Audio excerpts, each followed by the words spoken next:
Dear Diary. So today I want to talk about the body shop Nigritella. According to Fragrantica, this is actually a very close version of it's a very close fragrance. It's very similar to the Hypnotic Poison or Sensuelle, which is discontinued. So I would like to do a comparison between the two, and I would like to record my thoughts and opinions about this fragrance. So according to Fragrantica, as it first started, as I first sprayed it, according to Fragrantica, they are supposed to have some orange, some bergamot, and some green leaf tone to it. But to be honest, when I first sprayed it, I would say that I don't get anything citrusy at all. When I first sprayed it, what I get is a very refreshing, almost transportive. I would say that the experience is very transportive. It's like a powdery rain of vanilla. Yes, it's a powdery rain of cosmetic vanilla to be precise. It's not the fruity vanilla, and that is I immediately fell in love with it, because sometimes the fruity vanilla is too saturated in fragrances, and there's so many fragrances with that kind of sweetness, that kind of vanilla, but this is not exactly that.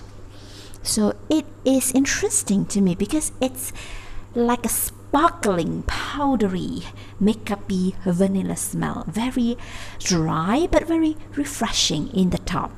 I would say, if I have to say I get the top notes, the only top note that I get is the green leaf, the kind of refreshing, almost making it very close to the nature, that kind of sensation. The powdery, refreshing, almost sparkling vanilla powdery scent almost gives me an impression of being on top of a misty mountain. It's very cooling, I would say. So as it dries down to the middle stage, we have flowers. We have the orchid note, the tuberose note, and also the jasmine note. And in the base we have vanilla, sandalwood, and musk. I would say that jasmine, I think jasmine takes a back seat in this fragrance. It actually allows the so-called fantasy note of orchid to perform. So according to what I've read online and what is written here you see it. The rich ruby red hue of this dark orchid is as bewitching as it scents, baroque, aromatic, and floral with warm vanilla and cocoa undertone. Yes, I believe that other than the vanilla note, I think the fantasy note, or maybe it's a real thing, I'm not sure, from the orchid, from Switzerland, from the Swiss Alps, the smell of the orchid, according to what I've read, is supposed to be very mysterious, vanillic-like, with some cocoa undertone, exactly what is written on the box. So I believe they try to feature that orchidy but vanillic note in here, and not to make it too vanilla, not like a typical vanilla. It's of almost woody vanilla. Yes, it's almost woody, but there is powderiness. So the orchid note is definitely there. If the orchid is really what this smells like warm vanilla with cocoa undertone, I believe the cocoa undertone is what makes the whole thing quite powdery. Yeah, the powdery texture. And tuberose, I would say that it's not really a full-on tuberose. In this one, I'm very familiar with tuberose. I would say if tuberose is to contribute something to this fragrance, that would be the buttery tuberose, almost buttery, but it's only a little bit of it, like we just see the shadow of the tuberose and not the whole plant of this tuberose put into this fragrance. And as it dries down further down, actually the fragrance stays pretty linear.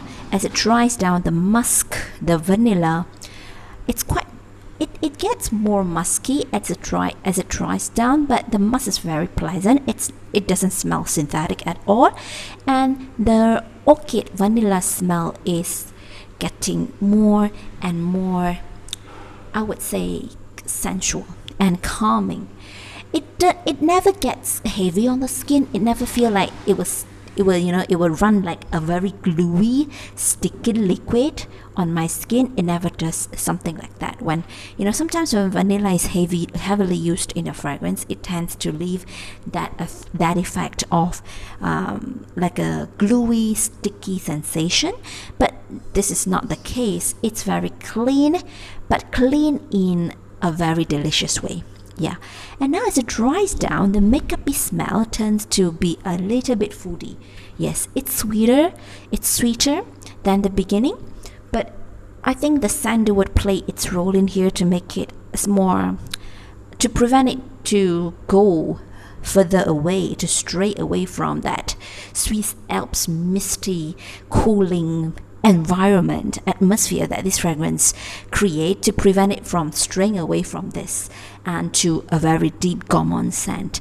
And that is what makes it very, very special. It's not a true gourmand, it's not a very foodie vanilla sweet scent, but it's very enjoyable. This is a very rare one where a vanilla scent, like an orchid vanilla scent, actually makes me feel quite refreshing and cool. So, according to Fragrantica, the similar notes listed for Eau Sensuelle, Hypnotic Poison Eau Sensuelle, are orchid. The orchid is also there in Hypnotic Eau Sensuelle, and vanilla is also there, musk is also there, and sandalwood is also there. What is lacking? I would say that the orange blossom that is listed on Eau Sensuelle is actually, I think, has been replaced by the tuberose and the jasmine, like a very tiny bit of jasmine, and a shade of this buttery tuberose added in this fragrance. According to Fragrantica, there are quite a lot of people saying that it's very similar. I've never tried that Eau Sensuelle since it has been discontinued, and I don't think I want to go and search for it since I am very happy with this fragrance. So that's all from me about Nigritella. If you have tried this fragrance, do let me know your thoughts and opinions about this fragrance down in the comment down below. See you in the next one. And if you're peeping into my diary, I would really appreciate if you could subscribe. See you next one. Bye bye.